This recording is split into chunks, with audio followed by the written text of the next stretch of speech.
Good afternoon, everybody. Today I will discuss accounting standards. In the last class we covered 4 accounting standards. Today also we will cover few accounting standards.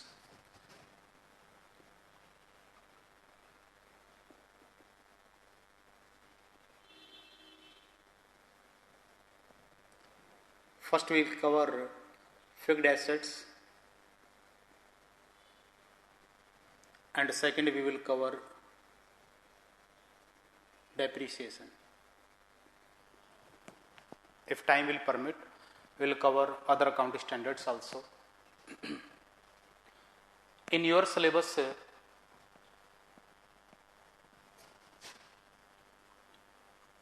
AS 10 covered fixed assets and AS 6 covered depreciation.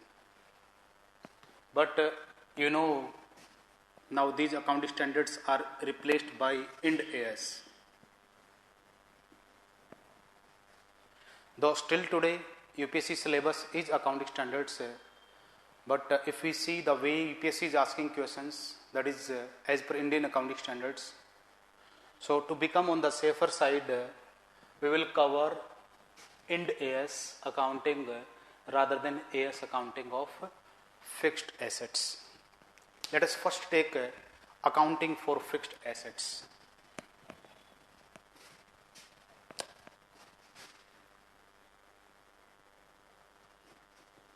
Accounting of fixed assets.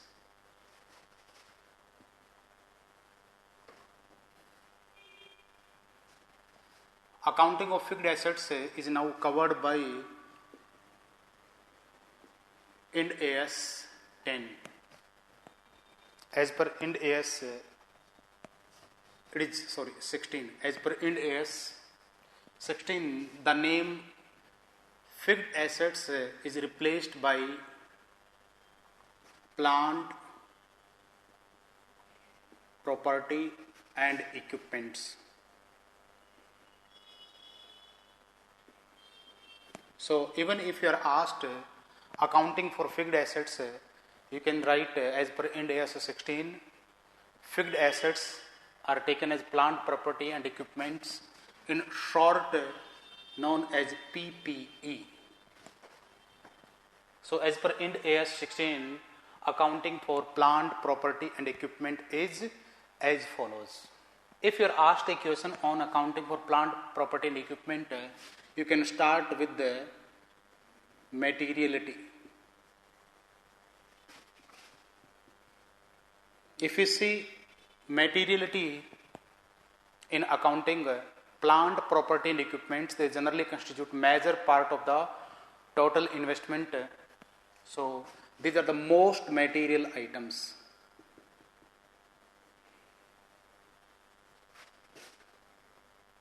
Hence, appropriate accounting is essential for true and fair financial position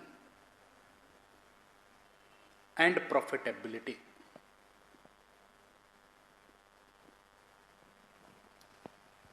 For example, if plant, property and equipment, they are overvalued, so there is window dressing. They are undervalued, there are secret reserves. Hence, appropriate accounting is essential to present a true and fair picture of profitability and financial position. Profitability is also influenced by the accounting of plant, property and equipment. Depreciation is charged, so profitability is influenced by depreciation charge that is made on plant, property and equipment. And position is influenced by value of plant, property and equipment. Though these things are not covered in the accounting standard, but while writing the answer, you can focus upon significance of the item. Now, let us see the part of Ind AS.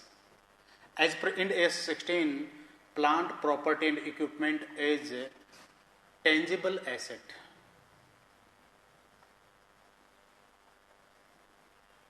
tangible asset.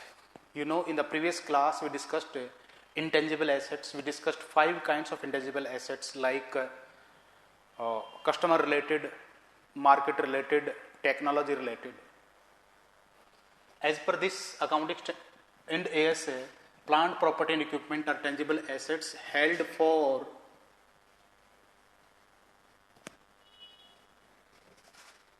more than one accounting period. So it is essential. If any asset is not held for more than one accounting period, we want to put it under PPE and held for either production of goods or providing services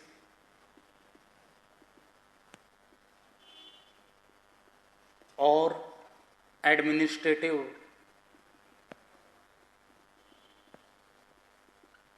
purpose or renting others.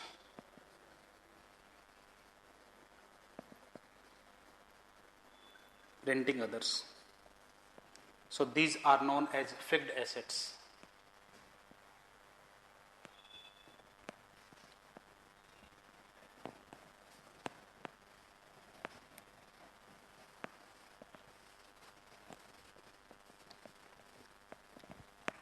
To recognize any asset as fixed asset, there are 2 recognition criteria.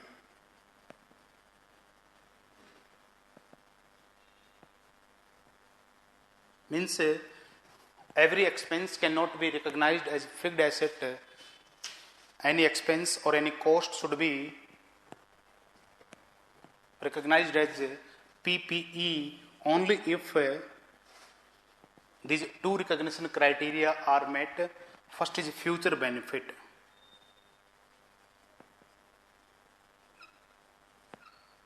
And second is measurement of cost.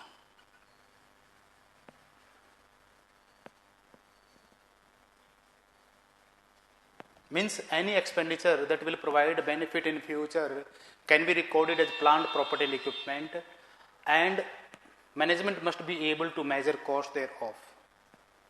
If either criteria is not met, then cost cannot be recognized as plant, property or equipment.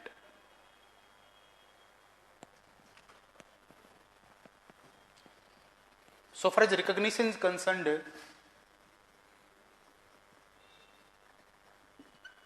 recognition of plant, property and equipment is concerned, it happens at 2 stages or at 2 times. First is initial recognition.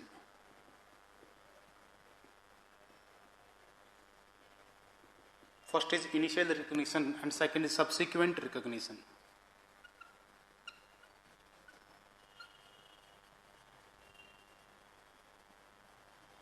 Initial recognition.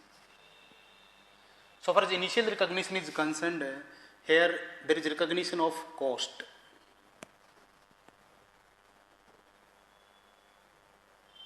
So far as subsequent recognition is concerned, there are 2 approaches. One is cost approach and second is revaluation approach.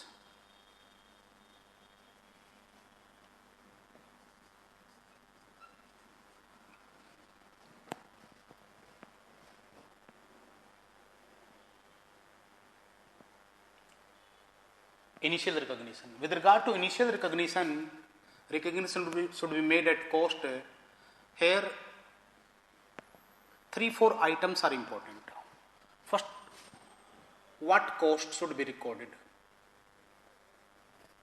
And second, what cost should be excluded? And third is additional costs.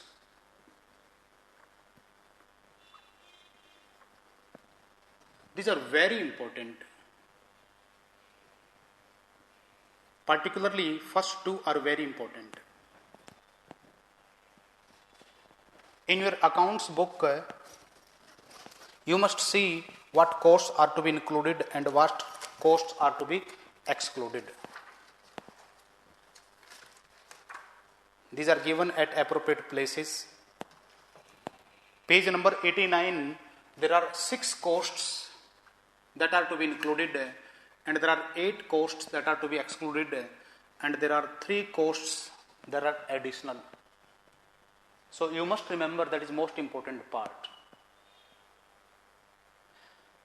When for the first time you want to record the cost of any plant or machinery or equipment, the cost of purchase should be recorded. The purchase price paid, taxes paid should be recorded, excise duty paid should be recorded, and other additional costs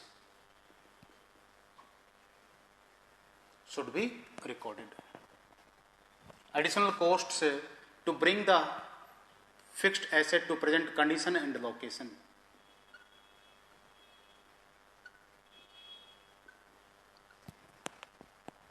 In certain cases, the estimated cost of removal should also be recorded. For example, in the case of nuclear power plant, cost of dismantling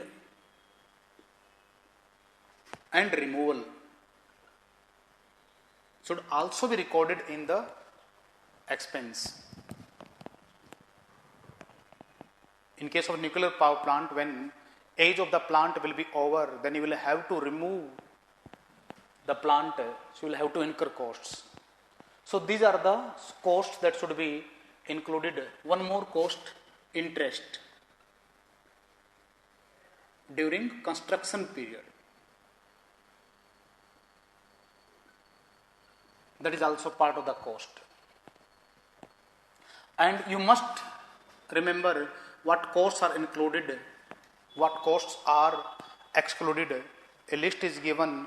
For example, inauguration cost,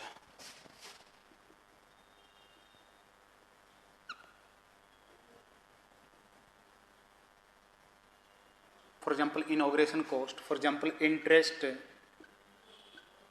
beyond construction period, abnormal losses. So in this manner, certain costs are to be excluded. There are certain additional points also. First is regular repair and maintenance.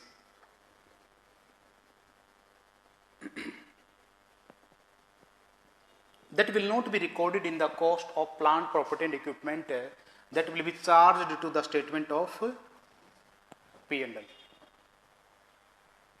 Another is major inspection. Major inspection. The cost of major inspection should be included or capitalized. Inspection must have been done last year also. So cost of inspection that was capitalized earlier, that should be decapitalized or derecognized.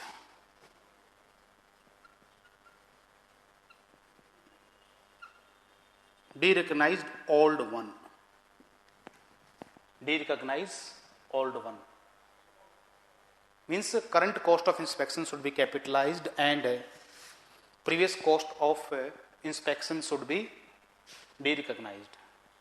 I repeat, inspection cost. Another is replacement cost. If certain parts are replaced, the cost of that part should be capitalized. So the parts which are replaced, the cost of older parts should be derecognized. Here re-emphasis is needed. Repair maintenance cost, it is a revenue expense, it will not be capitalized. Major inspection cost and replacement of parts, that should be capitalized. But cost of earlier inspection and earlier spare parts should be reduced or derecognized. So that will be cost of initial recognition. At balance sheet date, you will have to show plant, property and equipment in the financial statements. There are two approaches. One approach is cost approach. Under cost approach, plant, property and equipment should be reflected at cost minus accumulated depreciation, or WDV. Both should be reported. So WDV will be reported in the financial statements. If revaluation approach is adopted, under revaluation approach, revalued amount minus accumulated depreciation should be reported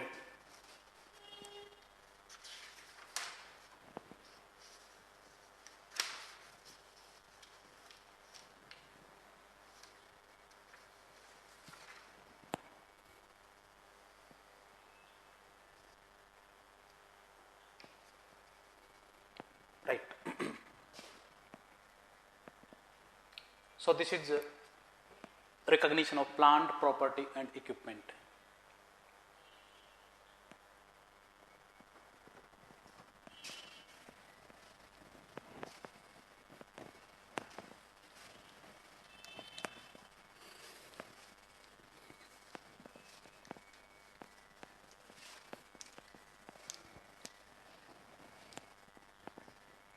In plant, property and equipment, there is one special item.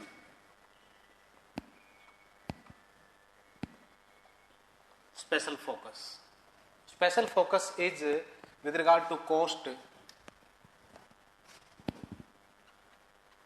Cost in case of exchange of assets.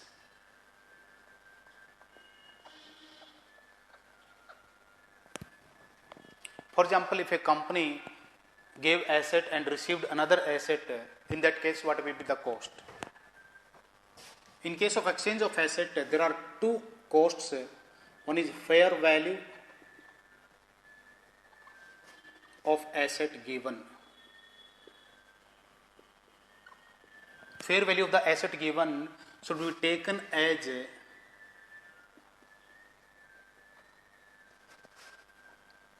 cost of PPE acquired.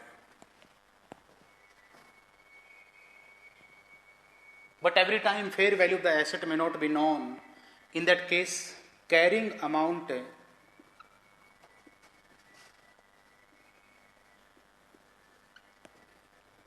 of asset given should be taken as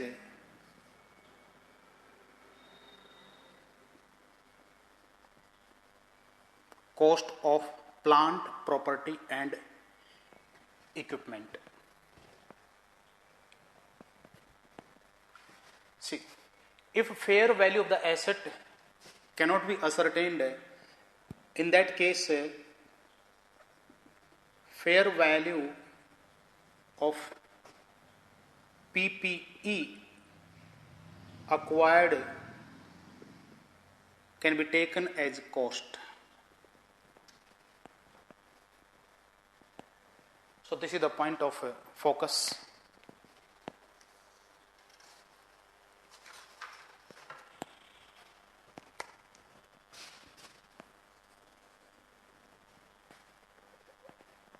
One more thing,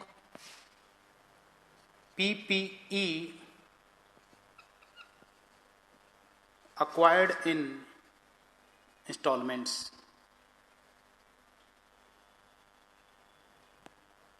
If any plant, property and equipment is acquired in installments, means future payments,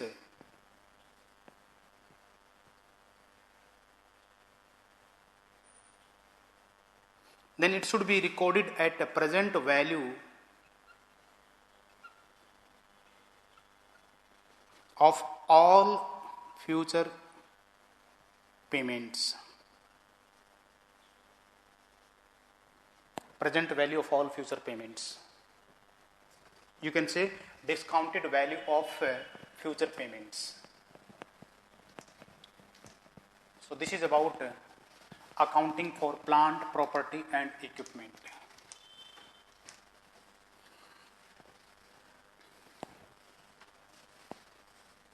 On plant, property and equipment, a general question may be asked. There are least chances of asking specialized question. So you have to reproduce this discussion into para form.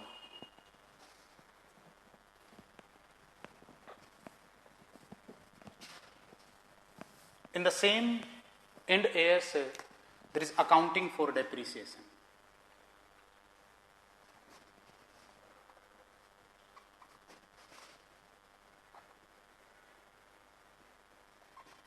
We will cover as per Ind AS 16.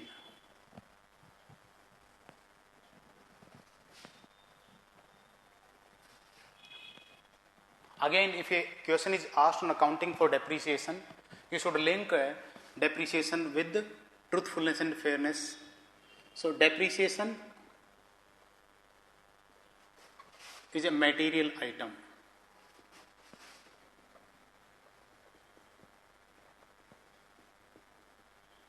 Hence, appropriate accounting is essential.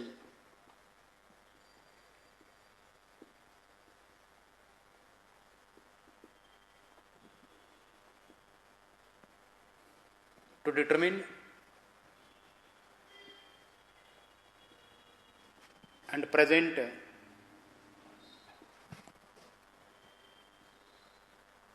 true and fair profitability and position of the firm.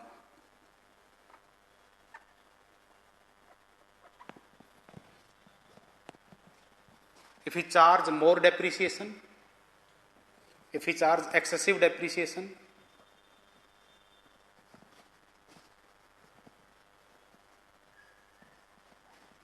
it is termed as creation of secret reserves.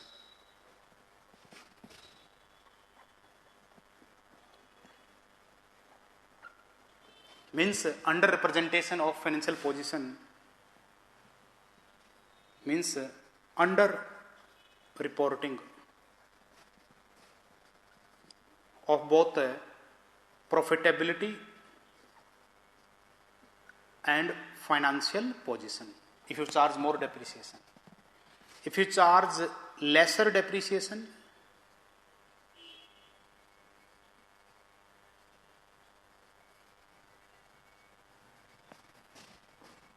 so it will be known as window dressing. Means you are overproducing profits and you are overshowing assets. Hence, appropriate accounting of depreciation is essential for truthfulness and fairness of financial statements.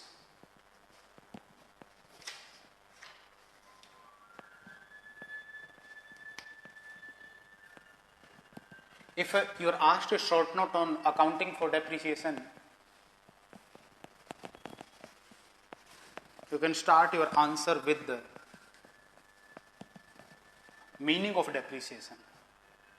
Meaning of depreciation as per account Ind AS.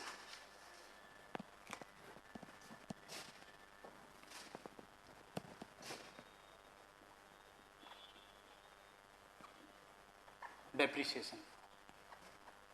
If you see natural meaning, depreciation is fall in value due to use, pass of time, or technological changes. That is depreciation. But as per Ind AS 16, depreciation is systematic allocation of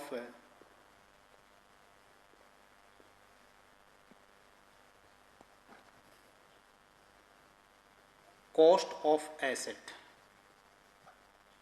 over useful life thereof. that is depreciation.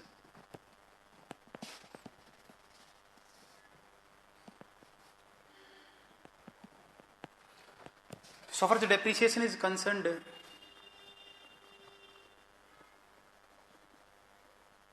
it depends upon depreciable value.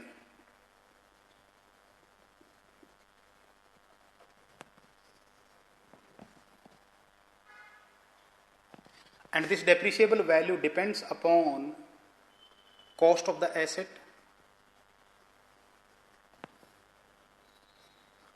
residual value of the asset,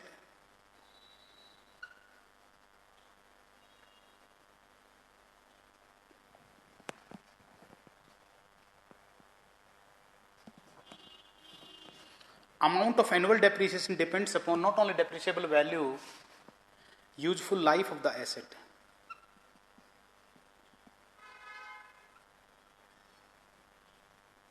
Means there are two important factors that determine amount of depreciation: depreciable value and useful life of the asset.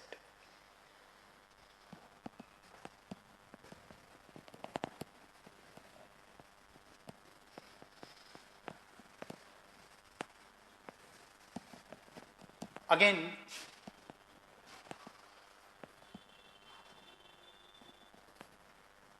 this useful life of the asset depends upon many factors.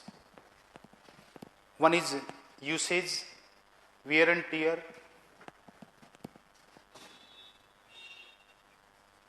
Usage, for example, in case of taxi, usage is more. In case of personal use of car, usage is less. Wear and tear means natural wear and tear.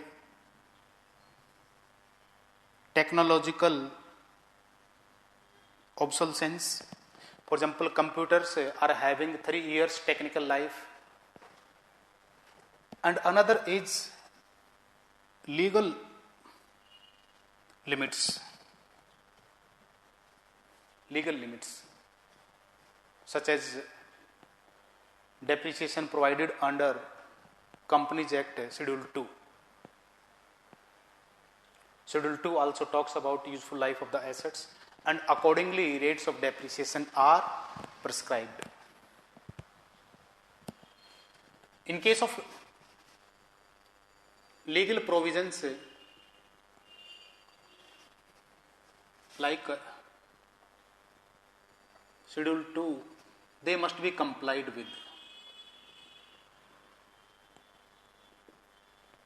Schedule 2 prescribes minimum limits.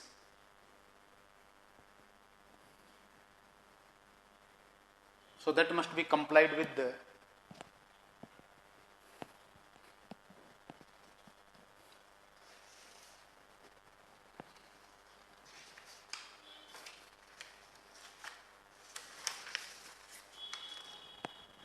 Now, next is approaches to charging depreciation. Approaches to charge depreciation. There are two broad approaches to charge depreciation.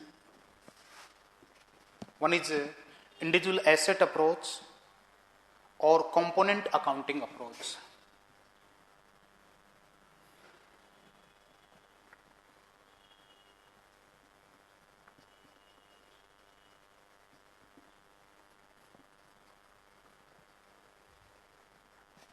And second is group approach or group accounting approach.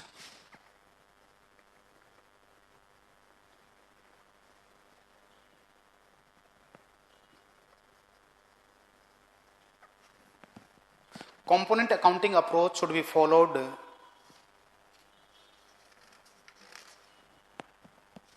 in case of plant, property and equipment having significant value.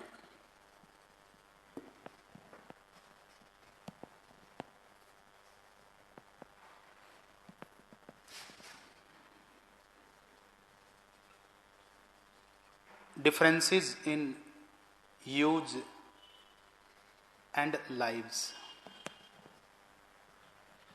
But if assets are having the same life and use, then group accounting approach can be adopted.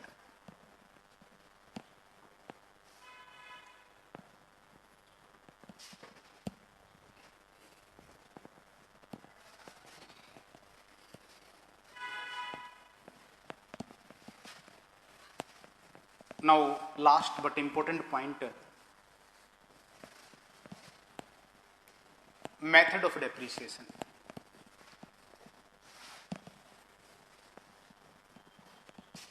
Method of charging depreciation.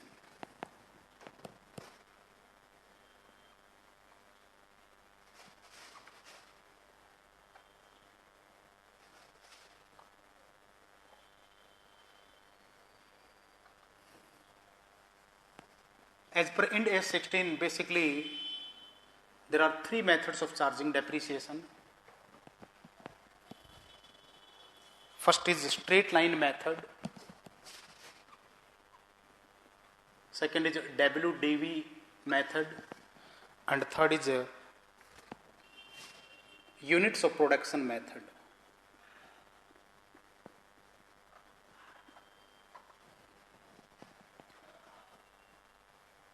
You know, straight line method, amount of depreciation same.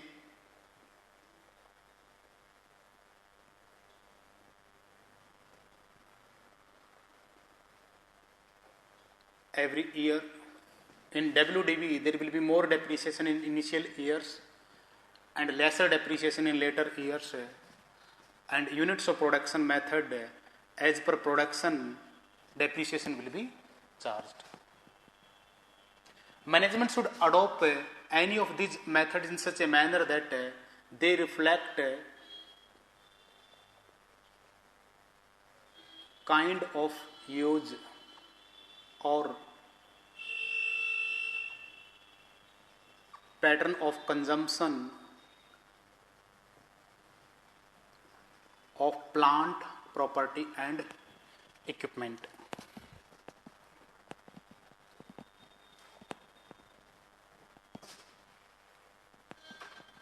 Not only this, method of depreciation should be reviewed every year, and if needed, it can be changed.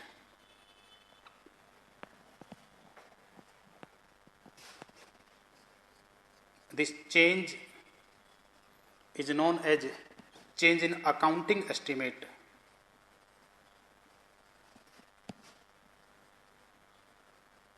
Change in accounting estimate. That should be reported.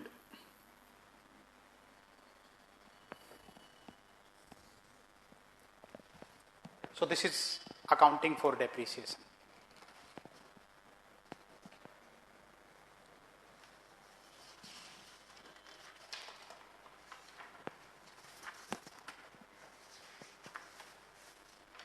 We are not covering these accounting standards in too technical details.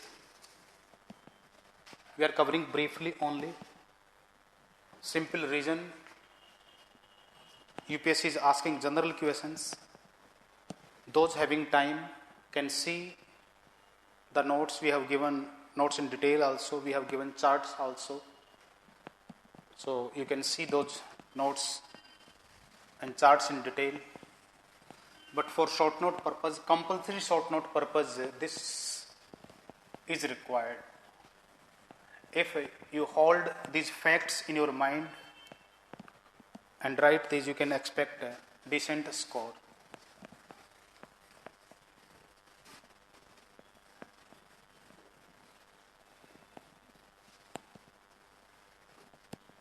Now let us see revenue recognition.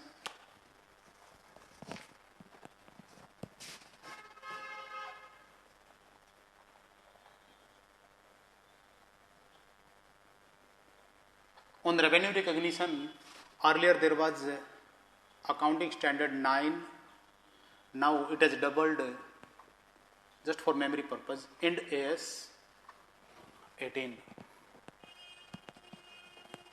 There are significant changes in AS and Ind AS 18.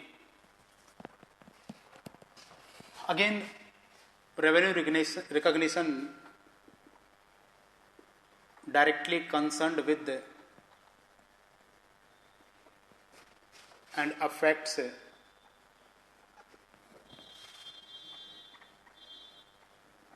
profitability and thereby position of the firm.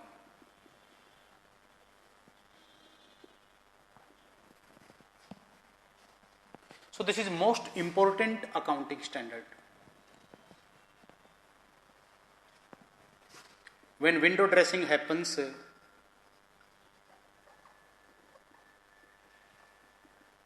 is widely used source.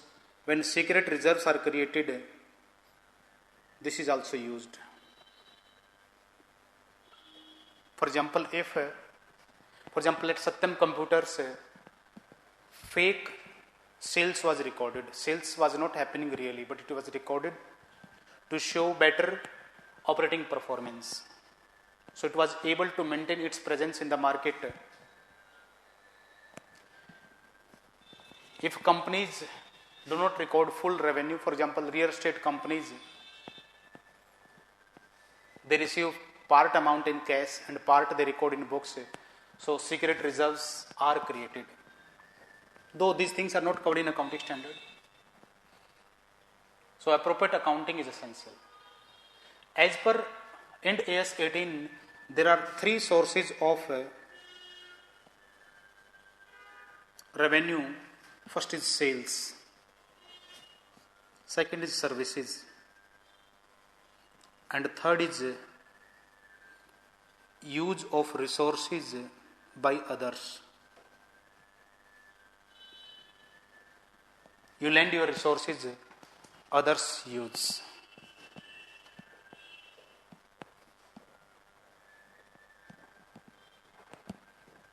With regard to revenue recognition, the core principle is all the revenue should be recorded as fair value or arm's length value. Revenue should be recorded at arm's length.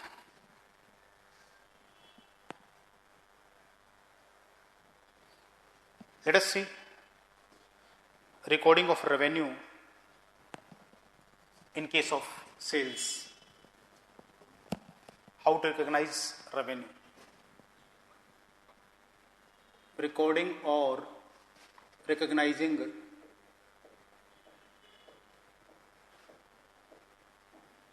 revenue from sales transaction. There are 5 conditions. First condition is transfer. Second condition is involvement. Third condition is measurement.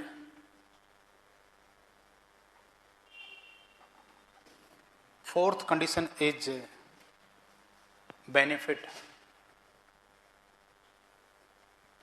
Fifth condition is costs.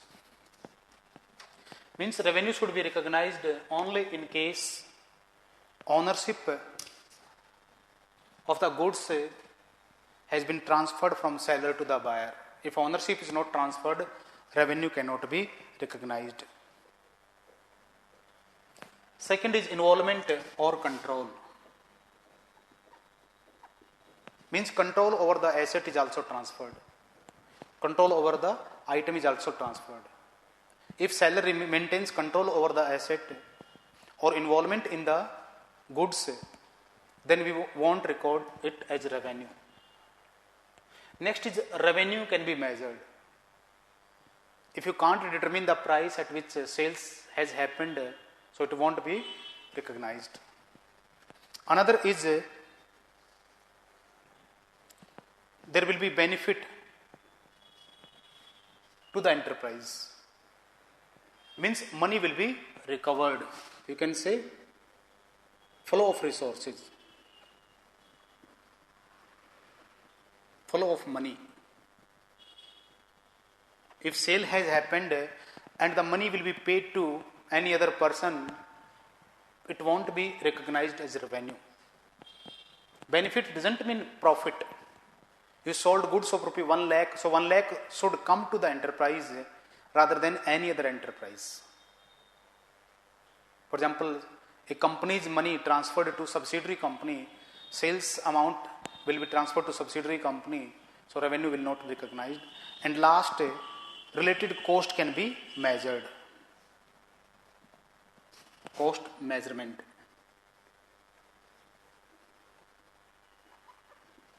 So if these conditions are fulfilled, then revenue can be recognized from sales. Otherwise, postpone recognition.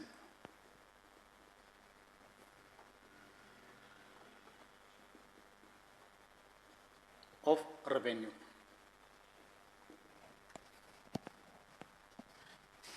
After postponement, the day these conditions are fulfilled, then you can recognize.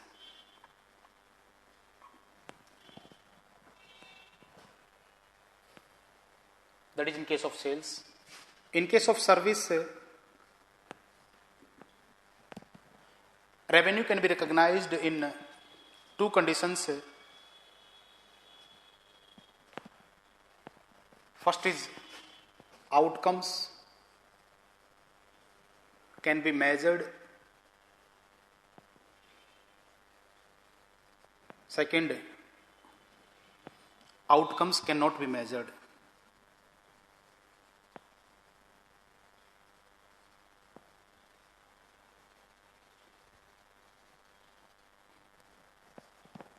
For example, we are providing classes, outcomes can be measured if we cover the syllabus. All the areas of paper 1 and paper 2 are covered to the satisfaction of the students. That is a service transaction and we can recognize revenue. But it may sometimes happen that outcome cannot be measured. In that case, different criteria will apply. In case outcomes can be measured, revenue from service transaction can be recognized if 4 conditions are satisfied. First is measurement.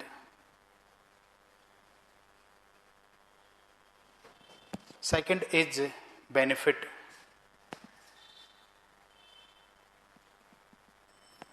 Third is stage. And fourth is costs. Means revenue can be measured. For example, paper 1 34,000, paper 2 34,000, we can measure revenue. And same principle applies benefit. Money will flow to the company. And another, we can determine the stage. For example, paper 1, if financial accounting, cost accounting, tax, audit, FM, FI is done, then we can say that paper 1 is completed. If we can't make such a measurement of a stage of completion, then we cannot recognize revenue. And next is cost can be measured. What costs are incurred with regard to providing services that can be measured, then revenue will be recognized. Because if there is uncertainty about the costs, then cost benefit matching will not be done. If cost benefit matching cannot be done, revenue cannot be recognized. So ascertainment of cost is essential to recognize revenue. Otherwise, organization may face problem. For example, this year no cost can be recorded, and after 5 years a full cost will be recorded. So it will be wrong to record revenue this year and cost after 5 years. So measurability of cost, measurement of cost is another essential condition to recognize revenue from services. That is measurement of outcomes. In case outcomes cannot be measured, revenue should be recognized to the extent of recovery of costs only. Recovery of costs only. And that is logical also. For example, if rupee 10,000 is incurred by us and students pay that 10,000. So on the debit side of P&L will record 10,000, on the credit side will record revenue rupee 10,000. So this is a criteria with regard to recognition of revenue from services sales. Next is resources. In resources, there are two kinds of revenue. First is interest.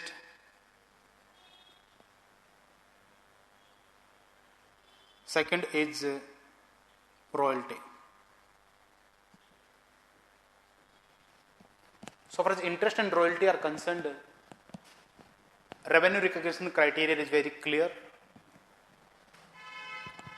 We record revenue income from interest on accrual basis. So considering rate of interest, considering period outstanding, amount outstanding, we will calculate amount accrued. Amount equivalent to amount accrued will be recorded as revenue. And similarly, royalty income, as per royalty agreement, by keeping in mind time or quantity, whatever royalty income is accrued, that should be recorded as revenue. So this is crux of AS 9 and Ind AS 18.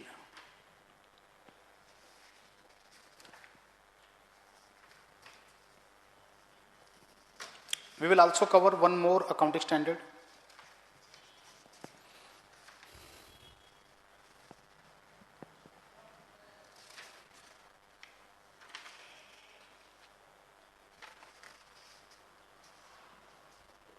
Come to page number 10.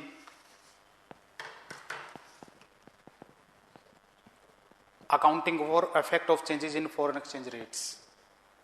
I will not write on board because in this accounting standard there are many things to explain.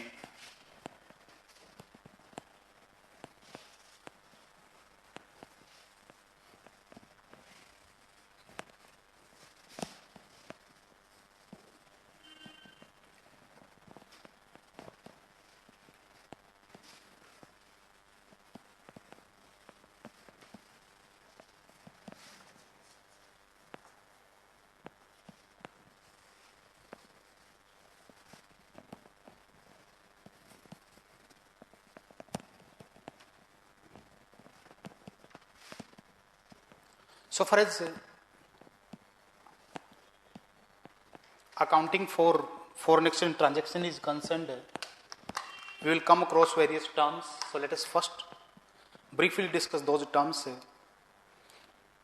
First will be reporting currency. For example, Indian company will report its P&L and a balance sheet in rupees. So reporting currency is rupees. Second would be foreign currency, the currency in which transactions have happened or assets are held or liabilities are held. For example, if we are having our branch in US, so sale and purchase of goods in US, our liabilities in US, assets in US, they will be reported, they will be denominated in dollars. So dollar will be foreign currency for us. The crux or focus of accounting standard 11, now Ind AS 21, is how to record difference in exchange rate that arises on account of conversion of transactions in dollars into rupees. That is the point of focus.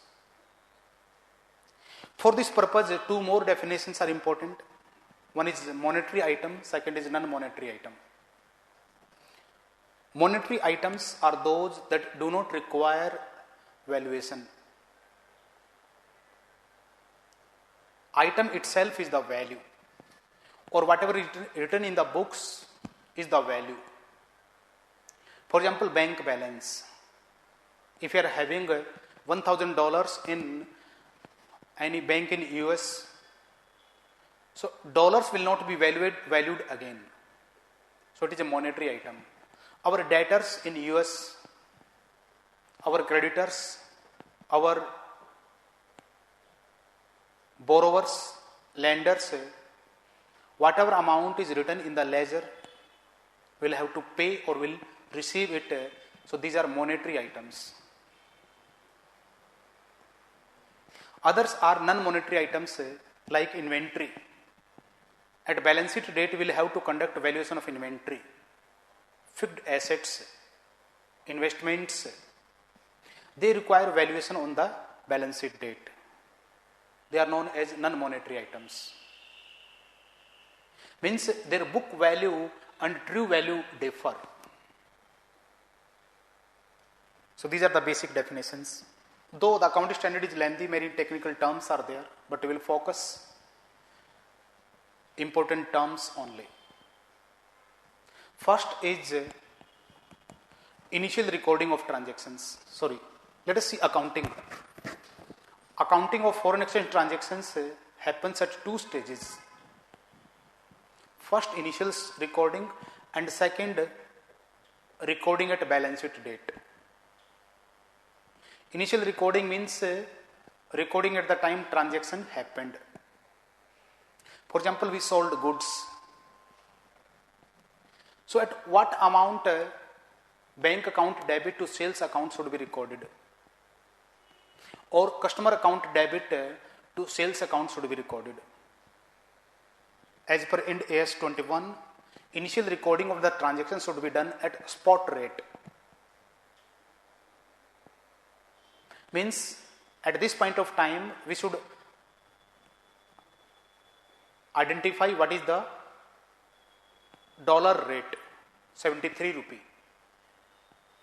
An American customer purchased goods of rupee 1,000. So we'll debit that customer account debit 73,000 to sales account 73,000. Or we took loan of $1 lakh. So we'll record the transaction by applying 73 rupee. Bank account debit 73 lakh to lender account 73 lakh. That is, spot rate should be used for initial recording of transactions.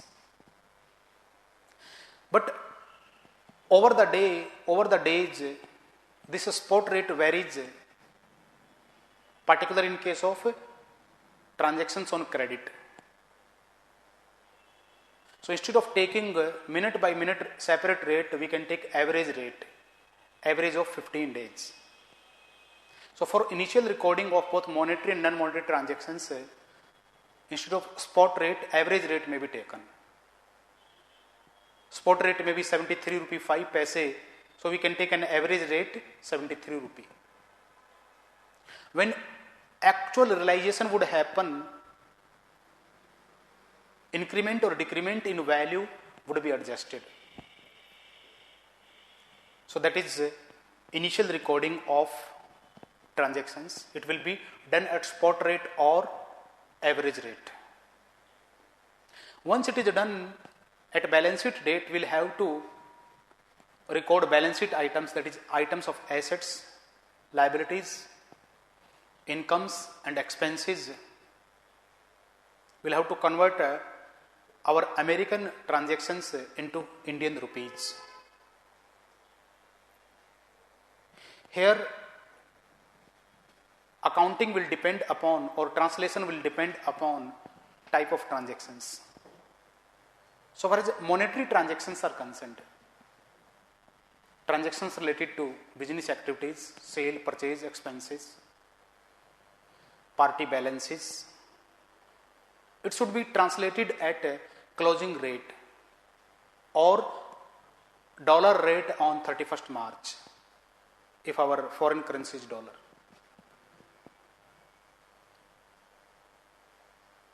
So, we will translate items of expenses, incomes, monetary assets and monetary liabilities by applying dollars.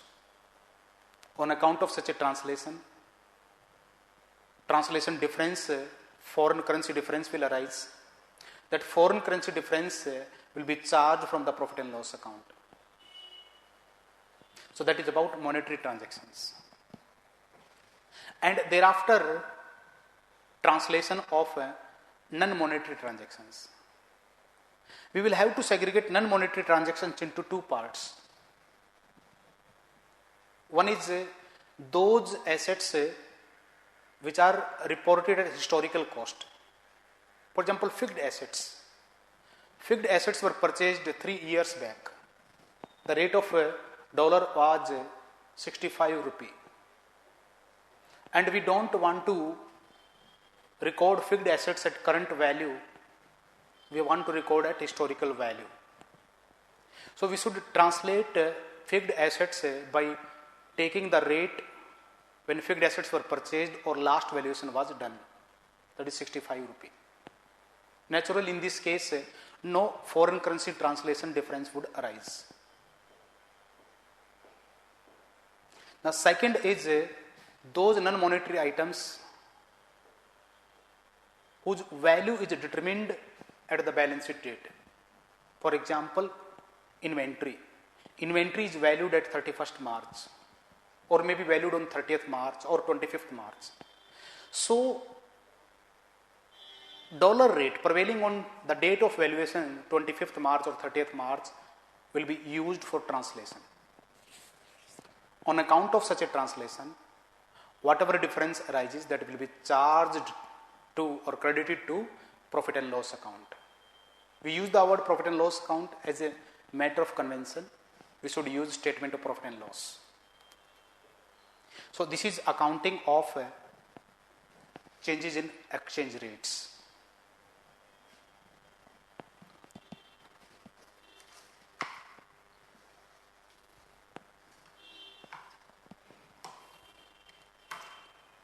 Let us see one more small accounting standard. Last page. Ind AS 37, provisions, contingent liabilities and contingent assets. In your syllabus, contingencies is covered. If you remember, conventionally, provision for contingencies should be made. So, provision and contingency, that was mixed. But now, as per accounting standard 29 and now Ind AS 37, things have changed.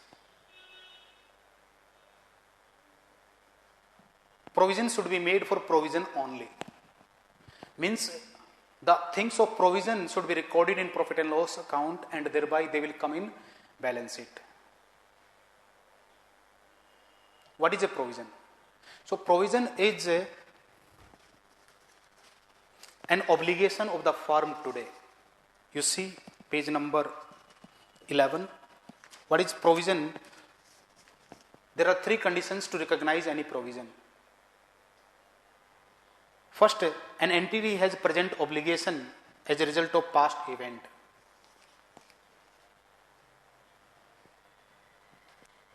Second, it is probable that outflow of resources will be required to settle the obligation. And third is reliable estimate can be made of the amount of obligation. So, when these 3 conditions are fulfilled, that will be provision. It doesn't mean provision is made for liabilities only. Provision will be made for an impairment also. For example, debtors. On debtors, the firm has got consultants advise that this particular amount has largely become bad and there are lesser chances of recovery. There are few chances of recovery, but there are insignificant chances. In that case, we will have to make provision. So, there should be clarity. One is obligation. obligation to bear the loss. Second, outflow means recovery won't happen. And third, you can make the estimate. So if all these three conditions are met, then provision should be made. Another example of provision may be with regard to warranty. A company has issued warranties. For example, sellers of the vehicles, they give product warranty, and products have become defective. You must have listened to that Toyota called 2 lakh cars or 2 lakh vehicles. In that case, company may have to compensate the buyers. If accounting consultant suggests that our product is defective and to this extent will have to pay, amount can be determined, defect is established. In that case, though payment is not yet made, in that case provision should be made for that expected loss. So this is provision. Another item is contingency or contingent liability.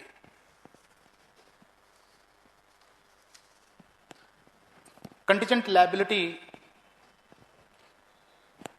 it also matches with provision. There are two conditions which make any liability as contingent. If there is obligation, but amount cannot be determined, it is contingent liability. For example, a case is filed against the company, and our legal consultant says that we will lose the case, but how much liability would arise, we don't know. Judge may announce 10,000 rupee, 1 lakh rupee, 2 lakh rupee. So here liability is expected to arise, but amount is not determined. Then it is called contingent liability. There can be another scenario.